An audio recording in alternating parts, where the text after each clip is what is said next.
ہونا یہ چاہیے تھا کہ فکر مندی بڑھ جاتی. پہلے پاکیزہ ماحول ہوا کر. نانی کے ہاں جائیں تو اچھا ماحول ہے، دادی کے ہاں آئے تو اچھا ماحول ہے، خالہ کے ہاں جائیں تو پاکیزہ ماحول ہے، دانش گاہوں میں جائیں تو تربیت کا ماحول ہے، گھروں میں ہیں تو پاکیزہ ماحول ہے. لیکن اب کیا ہے؟ اب تو تخریب ہی تخریب ہے، اب تو بگاڑ ہی بگاڑ ہے.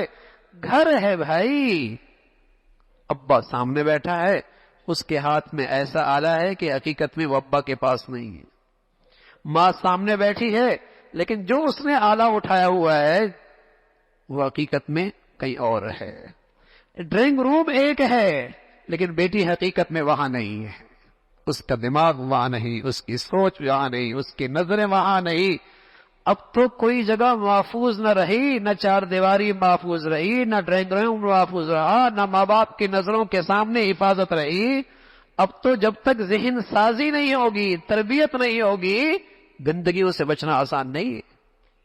پہلے برائی کی طرف بچہ جاتا تو برائی میں مبتلا ہوتا، گندگی کی طرف بچی جاتی تو گندگی میں مبتلا ہوتی. اب تو گندگی اور برائی قدموں میں آتی ہے. اب تو برائی گندگی قدموں میں آتی ہے. ذہن سازی کتنی ہوئی ہے، تربیت کتنی کی ہے کہ یہ اس سے پیچھے ہٹ جائے، اس سے پیچھے ہٹ جائے. اپنی عفت بچا لے، اپنا شباب بچا لے، اپنی حیا بچا لے، اپنی غیرت بچا لے، اپنی بندگی بچا لے. طاقت کتنی ہے تو اس کے اندر. اولادیں میرے عزیزو، ان کا رخ بہت مختلف ہوتا چلا جا رہا. اور سچ بتاؤں، گھروں کا ماحول پاکیزہ نہیں ہوا، کوئی کتنا بھی دیندار ہو اس کی دینداری زیرو ہو جائے گی. ایک وقت آئے گا اس سے بھی وہ گندگیاں کرنے پڑیں گی جو گھر والے کر رہے ہیں، مجبور ہو جائے گا. رسموں میں، رواج میں، خوشیوں کے موقع پہ، تقریبات کے موقع پہ یہ بچے نہیں مانتے، یہ گھر والے نہیں مانتے. یہ اکیلا تنہا ہو جائے گا، وہ سارے الگ ہو جائیں گے. قصور کس کا ہے؟ جو انہیں پاکیزہ ماحول دینا تھا میں نے نہیں دیا، جو پاکیزہ تربیتی زندگی دینی تھی کوئی نہیں دی.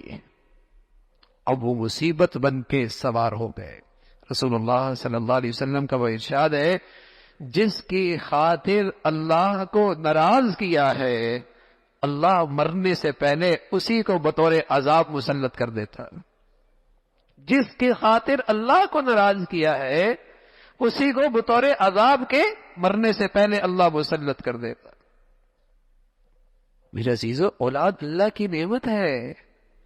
دکانوں میں، کاروبار میں، فیکٹریوں میں، کارخانوں میں خوب سرمایہ کاری کرتے ہیں، اور پیش نظر یہ ہوتا ہے کہ نفع آئے گا، اس لیے محنت لگاتے ہیں، سرمایہ لگاتے ہیں. اور نفع کیا آئے گا؟ ابھی ہم نے جنازہ پڑھا، سارا نفع یہی رہ گیا.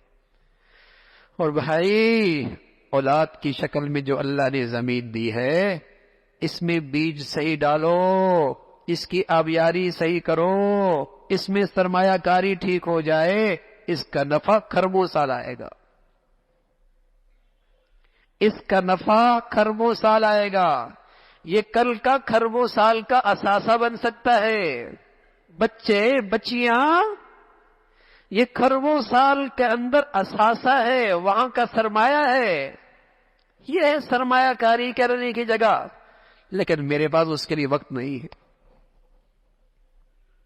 فیکٹری لگانی ہے تو ماہرین سے مشورہ کرتا ہوں، کارخانہ لگانا ہے تجربے دار لوگوں سے پوچھتا ہوں، عصری علوم کہیں پڑھانے ہوتے ہیں وہاں کے لوگوں کی رہنمائی لیے کرتا ہوں. دیندار بنانا ہے بلکہ اس کا احساس ہی نہیں. اگر تربیت کا کبھی خیال آیا، کبھی پوچھا ہی نہیں کہ اولاد کی تربیت کیسے کی جاتی، یہ دیندار کیسے بنانا ہے.